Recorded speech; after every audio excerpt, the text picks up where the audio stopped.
ये बहुत ज़्यादा ताकतवर होते, ये बहुत आसानी से किसी मजबूत पेड़ को जड़ से उखाड़ सकते, लेकिन फिर भी ये अक्सर एक पतली सी चेन में कैद होते, जबकि ये ताकतवर जानवर इस चेन को बहुत आसानी से तोड़ सकते। लेकिन ये हाथी इसे तोड़ने की कोशिश भी नहीं करते। ऐसा क्यों? दोस्तों, ये कहानी तब शुरू होती है जब ये हाथी के बच्चे को उसके बचपन में पकड़ के लाया जाता है, जब ये इतने मजबूत नहीं होते और इस चेन को तोड़ नहीं सकते। और जब शुरू में ये कैद होते तो ये इसे बहुत तोड़ने की कोशिश करते, लेकिन ये इसे नहीं तोड़ पाते।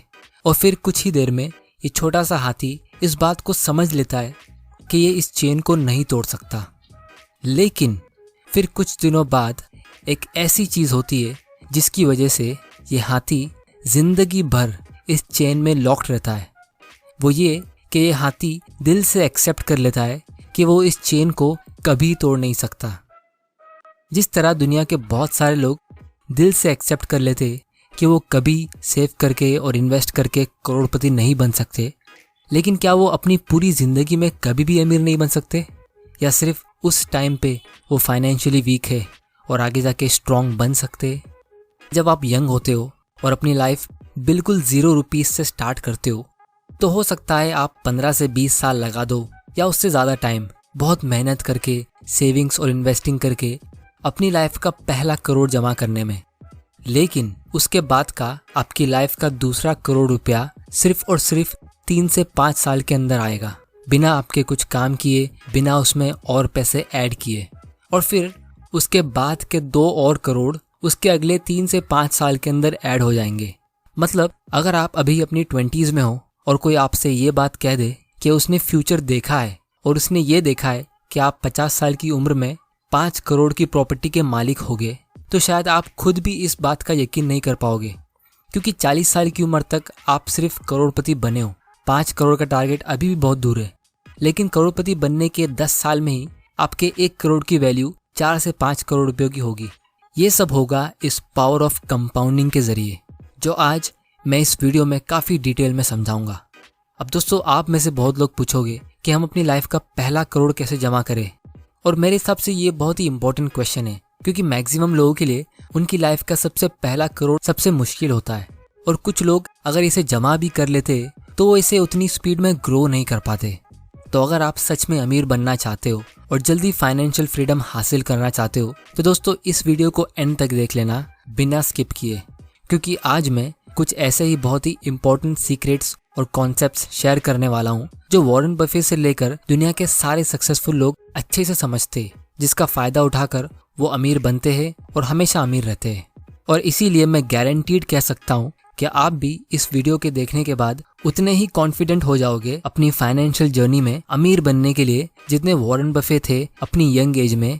जब उनके पास कोई भी पैसा नहीं था, तब भी वॉरेन बफेट ने ये लाइन कही थी, I knew I was going to be rich, I don't think I ever doubted it for a minute. क्योंकि उन्होंने इस कंपाउंडिंग के फोर्स को काफ़ी गहराई से समझा था। तो चलिए शुरू करते हैं। डिवाइड किया है। सबसे पहले हम कंपाउंडिंग के फोर्स को एक छोटे से एग्जांपल से समझेंगे, और फिर मैं बताऊंगा कि कैसे ये फोर्स रियल लाइफ में स्टॉक मार्केट में अप्लाई होता है। फिर हम इसके कॉन्सेप्ट को काफ़ी डिटेल में समझेंगे, और फिर फाइनली हम इसके कंपोनेंट्स को और डिटेल में समझेंगे रियल लाइफ एग्जाम्पल्स के जरिए, जिससे आप एक्चुअली में अपनी लाइफ में अच्छे इन्वेस्टमेंट डिसीजंस ले सकते हो। तो चलिए सबसे पहले एक छोटे से एग्जाम्पल से हम इस कंपाउंडिंग के फोर्स को समझते हैं। दोस्तों, मान लो आप एक कंपनी में इंटरव्यू देते हो और आप सिलेक्ट हो गए एक 3 साल के कॉन्ट्रैक्ट के लिए। अब आप एक्साइटेड हो अपने न्यू जॉब के लिए। कंपनी की एचआर आपके पास आती है सैलरी डिस्कस करने के लिए, और आपको 2 ऑप्शन देती है। सबसे पहला, आप 1 लाख रुपया पर मंथ की सैलरी ले सकते हो। दूसरा, आप 1 पैसा पर मंथ की सैलरी ले सकते हो। बस इसमें फ़र्क सिर्फ इतना है कि हर महीने आपको उसका डबल मिलता रहेगा। मतलब पहले महीने में आपको 1 पैसा मिलेगा, दूसरे महीने में 2 पैसा, फिर तीसरे महीने में 4 पैसा। तो आप कौन सा ऑप्शन चुनोगे? आप चाहो तो थोड़ा टाइम ले सकते हो ये वीडियो को पॉज करके। तो चलिए आंसर देखते हैं। अगर आपने पहला ऑप्शन चुना तो आपको टोटल 3 साल में 36 लाख रुपए मिलेंगे, जो बुरा नहीं है।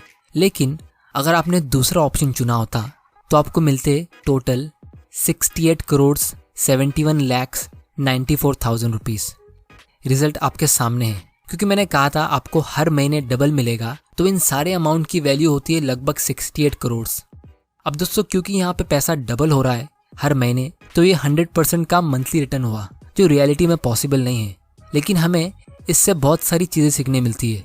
सबसे पहली, अगर आप नोटिस करोगे तो ये 68 करोड़ में से आधी वैल्यू आपको लास्ट महीने में मिल रही है और पहले महीने में सिर्फ 1 पैसा। मतलब स्टार्ट में आपको कुछ फील होगा ही नहीं कि आपसे कुछ प्रोग्रेस हो रही है, और इसीलिए स्टार्टिंग में ही लोग गिव अप कर देते हैं। अब दोस्तों मैं एक रियल एग्जांपल बताता हूँ, जहाँ एक इंडियन ने सिर्फ 10,000 रुपये एक स्टॉक में इन्वेस्ट किए, जिसकी आज वैल्यू है ऑलमोस्ट 700 करोड़ की। 1980 में सतीश शाह नाम के एक ब्रोकर ने अपने क्लाइंट अनवर को एक स्टॉक खरीदने को कहा, जिसका नाम था विप्रो। अब ये कंपनी वो टाइम पे न्यू थी, तो अनवर ने इसमें 10,000 रुपये इन्वेस्ट किए और उसके बदले में उन्हें उसके 100 शेयर्स मिले। और फिर ये इन्वेस्टर ने इस स्टॉक को सिर्फ खरीदा, लेकिन कभी बेचा नहीं। और आप ये टेबल में देख सकते हो कि स्टॉक की वैल्यू के साथ नंबर ऑफ स्टॉक्स भी कंपाउंड हुए। कंपनी ने अगले ही साल एक पे एक बोनस शेयर्स इशू किया और अनवर के पास हो गए 200 शेयर्स, और उसके 4 साल बाद वापिस से बोनस शेयर्स। और इसी तरह आप देख सकते हो अनवर के पास लगभग 2.5 करोड़ शेयर्स है इस कंपनी के, जबकि रियलिटी में उसने सिर्फ 100 शेयर्स खरीदे थे। और आज हर एक शेयर की मार्केट वैल्यू है लगभग 350 रुपये, जिसके हिसाब से ये इन्वेस्टमेंट की वैल्यू हुई 700 करोड़। दोस्तों ये है magic of compounding stock market में। अब क्या आप गैस कर सकते हो कि ये 10,000 रुपये का इन्वेस्टमेंट जो 700 करोड़ में ग्रो हुआ है, ये कितने % के रेट से ग्रो हुआ होगा? दोस्तों ये सिर्फ 41% के रेट से ग्रो हुआ है, यानी 41% CAGR, जितना इंडिया की कोई भी क्रेडिट कार्ड कंपनी चार्ज करती है। इसीलिए जब यंगस्टर्स इस क्रेडिट कार्ड के जाल में फंसते तो उन्हें उसका इंटरेस्ट पेमेंट करना बहुत भारी पड़ता है, क्योंकि लोग कंपाउंडिंग को समझ नहीं पाते और वो उसके खिलाफ जाते हैं। पिछले साल विप्रो ने सिर्फ 1 रुपया पर शेयर का डिविडेंड पे किया, जो होता है सिर्फ 0.37% का डिविडेंड यील्ड। लेकिन ये इन्वेस्टर को 2.5 करोड़ का डिविडेंड मिला सिर्फ 1 साल में। और दोस्तों हम इस 700 करोड़ की वैल्यू में इन 40 सालों का डिविडेंड्स काउंट भी नहीं कर रहे, जो इस इन्वेस्टर ने अपने खर्च में लिया होगा। अब दोस्तों नो डाउट ये भी एक रेयर एग्जाम्पल है, क्योंकि 40% मार्केट में लॉन्ग टर्म कमाना इतना आसान नहीं है। लेकिन मैं आपको इस एग्जाम्पल से सिर्फ ये कंपाउंडिंग का पावर बताने की कोशिश कर रहा हूँ कि आपको कंपाउंडिंग के जरिए अमीर बनने के लिए हर साल 100 या 200% रिटर्न लाने की जरूरत नहीं है। आपको सिर्फ एक अच्छा रिटर्न चाहिए, वो भी लॉन्ग टर्म के लिए। जैसे अगर आप 15-16% का भी रिटर्न ला सकते हो, तो आप 15 से 20 साल के अंदर आसानी से फाइनेंशियली फ्री हो सकते हो। लेकिन अगर हम उस 15% को थोड़ा सा कम कर दे, यानी 10 या 12%, तो उससे बहुत ज़्यादा फर्क पड़ता है। ये सब हम थोड़ी देर में डिटेल में समझने वाले हैं। दोस्तों ये कंपाउंडिंग इतना पावरफुल क्यों है? चलिए अब एक दूसरे एग्जाम्पल से हम कंपाउंडिंग के कॉन्सेप्ट को थोड़ा डिटेल में समझते हैं। मान लो आपके और आपके फ्रेंड ने 1-1 लाख रुपए का इन्वेस्टमेंट किया ऐसी जगह पे जहां आपको हर साल 15% का रिटर्न मिलता है। तो ईयर एंड में आप दोनों को 15,000 रुपये का रिटर्न मिलेगा। एक तरफ आपके फ्रेंड ने इस 15,000 रुपये के रिटर्न को विड्रॉ करके खर्च कर दिए, लेकिन आपने इसे इन्वेस्टेड रखा और विड्रॉ नहीं किया, तो अगले साल आप दोनों को वापस 15% का रिटर्न मिलेगा और आपका फ्रेंड उसके 15,000 के प्रॉफिट को वापस विड्रॉ कर देता है। लेकिन आपको सेकेंड ईयर में 15,000 की जगह पे 17,250 रुपये का प्रॉफिट मिलेगा, क्योंकि आपने अपने 15,000 को इसमें इन्वेस्टेड रखा, तो इस 15,000 ने भी 15% अर्न किया। तो ये 15,000 का 15% होता है 2,250 रुपीज़। अब दोस्तों आपको यहाँ तक कैलकुलेशन काफ़ी सिंपल लग रहा होगा और आपको ये भी पता है कि आप इस छोटे से अमाउंट से बहुत अमीर तो नहीं बन गए हो, और इसीलिए आपका फ्रेंड आप पे हंस रहा है कि इतने कम पैसे से आप क्या कर लोगे। लेकिन क्योंकि आप कंपाउंडिंग के सीक्रेट को जानते हो, तो आप बिल्कुल चुप रहते हो। अब थोड़ा फास्ट फॉरवर्ड करते और मान लो 10 साल निकल गए और आपका फ्रेंड हर साल की तरह अपने 15% के रिटर्न को विड्रॉ करता रहा और उसे एंजॉय करता रहा। लेकिन 10 साल के बाद आपका 15% आपको कितना रुपया अर्न करके देगा? आपको मिलेंगे लगभग 52,000, वो भी सिर्फ अपने 10th ईयर में। और वो टाइम तक आपका टोटल बैलेंस होगा 4 लाख से भी ज़्यादा। एक तरफ आपके फ्रेंड को अभी भी हर साल का सिर्फ 15,000 मिल रहा है और दूसरी तरफ आपको 50,000 मिल रहा है। दोनों का इन्वेस्टेड अमाउंट सेम था, रेट ऑफ रिटर्न भी सेम है, तो फिर इतना फ़र्क कैसे हुआ? दोस्तों ये सिर्फ इसीलिए हुआ क्योंकि एक बंदा अपनी लाइफ सिंपल इंटरेस्ट के रूल से जी रहा है और दूसरा बंदा अपनी लाइफ कंपाउंड इंटरेस्ट के रूल से जी रहा है। अब दोस्तों आप यकीन मानो या ना मानो, लेकिन बहुत सारे मिडिल क्लास के लोग इस कंपाउंडिंग के पावर को समझ ही नहीं पाते, क्योंकि हमें कंपाउंडिंग के कॉन्सेप्ट को स्कूल में सिखाया जाता है, लेकिन ये बहुत ही कॉम्प्लेक्स फॉर्मूला के जरिए सिखाया जाता है। लेकिन आप देख सकते हो ये कॉन्सेप्ट कितना सिंपल है। स्कूल में लोगों को सिंपल इंटरेस्ट का कॉन्सेप्ट अच्छे से समझ में आता है और इसीलिए लोग अपनी पूरी जिंदगी और अपने सारे इन्वेस्टमेंट डिसीजंस सिंपल इंटरेस्ट की अंडरस्टैंडिंग के बेसिस पर ही लेते हैं। और दोस्तों, इसका अगर मैं रियल एग्जांपल दूं तो जब भी लोगों को स्टॉक मार्केट में थोड़ा सा प्रॉफिट मिलता है, जैसे अगर आप 1 लाख रुपए इन्वेस्ट करते हो और उसकी मार्केट वैल्यू 15% से बढ़ जाती है और आपका 15,000 का प्रॉफिट होता है, तो लोग अक्सर उस छोटे से प्रॉफिट को बेचकर और उस एक्स्ट्रा पैसे को फ्री मनी समझ के एंजॉय करते हैं। फिर लोग वापस उस 1 लाख को कहीं और इन्वेस्ट करेंगे, नए स्टॉक के टिप्स ढूंढेंगे और फिर जैसे ही उनको छोटा सा प्रॉफिट मिलेगा तो उसको वापस से बुक करके एंजॉय करेंगे। मतलब स्टॉक तो कंपाउंड हो रहे, लेकिन लोगों को उससे अपनी वेल्थ को कंपाउंड होने देना नहीं है। दोस्तों, ये एक साइकोलॉजिकल बायस होता है जिसके बारे में मैं एक अलग ही वीडियो में डिस्कस करूंगा। इसीलिए दोस्तों, कंपाउंडिंग को अच्छे से समझने के लिए हमें इसके 2 इंपॉर्टेंट कंपोनेंट्स को समझना बहुत ज़रूरी है और यही इस वीडियो का सबसे इम्पॉर्टेंट पार्ट है। सबसे पहला है रेट ऑफ कंपाउंडिंग और दूसरा है टाइम। चलिए अब हम एक दूसरे एग्जाम्पल से इस रेट ऑफ कंपाउंडिंग के पावर को थोड़ा डिटेल में समझते हैं और ये भी बहुत लोगों के लिए बहुत शॉकिंग होगा। मान लो 2 फ्रेंड्स है, रॉकी और सनी। दोनों 25 साल के हैं, दोनों के पास 10 लाख रुपए सेव्ड है। अब क्योंकि दोनों ने ये पैसा बहुत मेहनत करके कमाया है तो दोनों को सबसे सेफ और सबसे अच्छी जगह चाहिए इसे इन्वेस्ट करने के लिए। तो पहला फ्रेंड जो है सनी, वो इस 10 लाख रुपए को 2 हिस्सों में डिवाइड करता है। पहले 5 लाख को वो एफडी में डालता है और बचे हुए 5 लाख को वो गोल्ड में इन्वेस्ट करता है। और दूसरी तरफ रॉकी भी अपने 10 लाख रुपए को 2 हिस्सों में डिवाइड करता है। 5 लाख को वो एक बड़े बैंक के सेविंग्स अकाउंट में रखता है एज एन इमरजेंसी और बाकी के 5 लाख को वो एक इक्विटी फंड में इन्वेस्ट करता है, जैसे कोई इंडेक्स फंड में, जिससे उसको एवरेज स्टॉक मार्केट का रिटर्न मिल सके। अब थोड़ा फास्ट फॉरवर्ड करते और 20 साल बाद क्या आप गेस कर सकते हो कि ये दोनों की इन्वेस्टमेंट की वैल्यू कितनी हुई होगी? चलिए देखते हैं। सनी को एफडी से मिला 7% का इंटरेस्ट, जिससे उसके 5 लाख की वैल्यू हुई 18 लाख और गोल्ड से उसको मिला 9% का रिटर्न, तो उसके गोल्ड की वैल्यू हुई 25 लाख। जैसा आप इस टेबल में देख सकते हो, गोल्ड का लॉन्ग टर्म रिटर्न फ्लक्चुएटिंग होता है, लेकिन आपको 8 से 9% के आसपास का रिटर्न मिलता है। और अगर आपको गोल्ड के थ्रू ज़्यादा प्रॉफिट भी मिल जाए तो ये उतना पावरफुल रेट से कंपाउंड नहीं हो पाता। गोल्ड एज एन इन्वेस्टमेंट के ऊपर मैं एक अलग से वीडियो बनाऊंगा, जिसे आप यहाँ पे क्लिक करके देख सकते हो। तो सनी के 10 लाख का इन्वेस्टमेंट अब लगभग 44 लाख का हो गया है। लेकिन दूसरी तरफ रॉकी का इमरजेंसी फंड उसके सेविंग्स अकाउंट में 4% के रेट से ग्रो होकर 10 लाख में ग्रो हो गया है। मतलब 20 साल में ये सिर्फ डबल हुआ है। लेकिन उसका इंडेक्स फंड का इन्वेस्टमेंट 17% के रेट से ग्रो होकर बन गया है 98 लाख। तो उसके टोटल 10 लाख के इन्वेस्टमेंट की वैल्यू अब लगभग 1 करोड़ 10 लाख की हो गई है। दोस्तों, ये है अमीर बनने का राज, एसेट एलोकेशन, जिसको फाइनेंशियल इंडस्ट्री के लोग कॉम्प्लिकेटेड बनाते हैं आपसे पैसे कमाने के लिए अलग अलग स्कीम्स बेच के। जब आप यंग होते हो अपने 20s या 30s में और आपके पास रिटायर होने के लिए बहुत टाइम है, तो आपको किसी भी डेट फंड में, जैसे बैंक एफडी में या यूलिप में या कोई भी ऐसी आलतू फालतू स्कीम्स में जहाँ पे आपको 8 से 10% का रिटर्न मिलता है, वहाँ आपको इन्वेस्ट करने की ज़रूरत है नहीं। अगर आपके पास इमरजेंसी फंड्स है और ज़रूरी इंश्योरेंस पॉलिसीज है, तो फिर ये सब स्कीम्स आपके कुछ काम की है ही नहीं।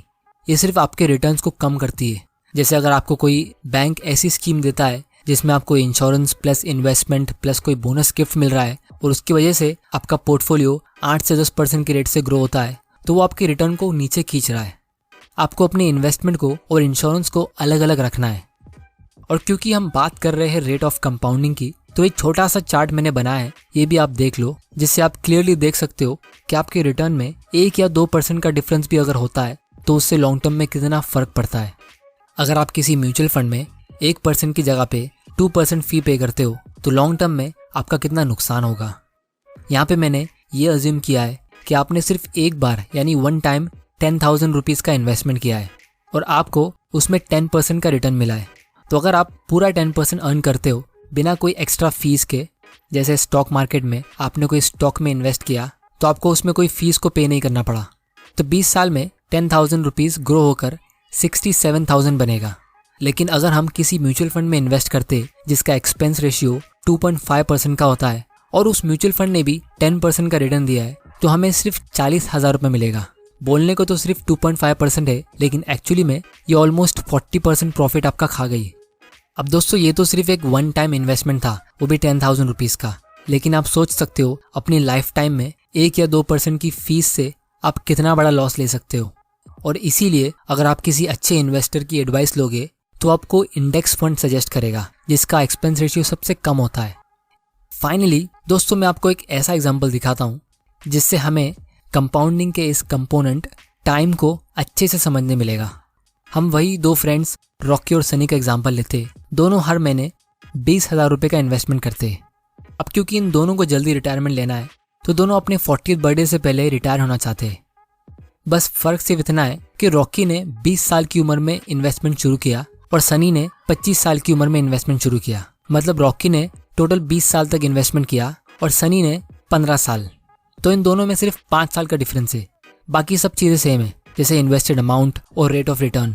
अब आप यहाँ पे देख सकते हो रॉकी का उसकी पूरी लाइफ में टोटल इन्वेस्टमेंट होता है 48 लाख का और सनी का टोटल इन्वेस्टमेंट होता है 36 लाख का। और यहाँ पे हम दोनों का 14% का रिटर्न ले रहे हैं। तो रिटायरमेंट के टाइम पे दोनों ने अपनी 40 साल की एज में कितना अर्न किया होगा, यानी रिटायर होने से पहले इनकी वेल्थ कितनी हुई होगी।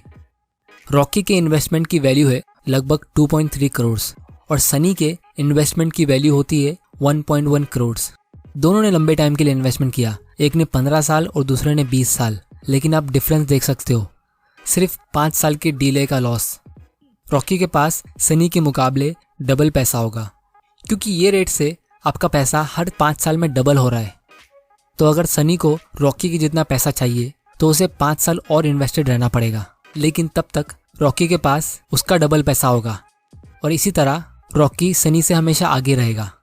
तो दोस्तों ये था पावर ऑफ कंपाउंडिंग। लेकिन रियलिटी में लोग करते क्या है, लोग इसके अगेंस्ट जाते और एक लोन लेते। आने वाले वीडियो में मैं ये डिस्कस करूंगा कि कैसे आप जब कंपाउंडिंग के खिलाफ जाते हो, जैसे लोन लेके, तो आप कितना बड़ा लॉस लेते हो। और इसीलिए एल्बर्ट आइंस्टाइन ने कहा था कि कंपाउंडिंग दुनिया का 8th वंडर है। जो इसे समझेगा वो इसे अपने फ़ायदे के लिए यूज़ करेगा और जो नहीं समझेगा वो इसे पे करेगा। तो दोस्तों अगर आप जॉब करते हो और बिज़नेस स्टार्ट नहीं कर सकते तो ये कोई बुरी बात नहीं है। लोग कहते हैं कि आप सिर्फ और सिर्फ बिजनेस करके अमीर बन सकते हो और ये एक हद तक सच है। लेकिन हम बहुत लकी है क्योंकि हम हिस्ट्री के सबसे बेस्ट टाइम में जी रहे हैं। आप अपनी सेविंग से एग्जिस्टिंग बिजनेसेस को खरीद सकते हो और उन सक्सेसफुल कंपनीज के ओनर बन सकते हो और इस कंपाउंडिंग के पावर को यूज़ कर सकते हो। तो दोस्तों उम्मीद है आपको इस वीडियो से कुछ सीखने मिला होगा। अगर मिला है तो जल्दी से इस लाइक बटन को दबा दो ताकि मुझे पता चल सके कि आप तक वैल्यू पहुंच रही है। और इस वीडियो को ज़्यादा से ज़्यादा अपने फ्रेंड्स और फैमिली के साथ शेयर करो ताकि उन तक भी ये वैल्यू पहुंच सके। अगर आपने चैनल को अभी तक सब्सक्राइब नहीं किया है तो जल्दी से कर लो, क्योंकि मैं प्रॉमिस करता हूँ आपके लिए ऐसे नॉलेजेबल वीडियोस लाता रहूँगा। आपका वैल्यूएबल टाइम देने के लिए thank you and good bye.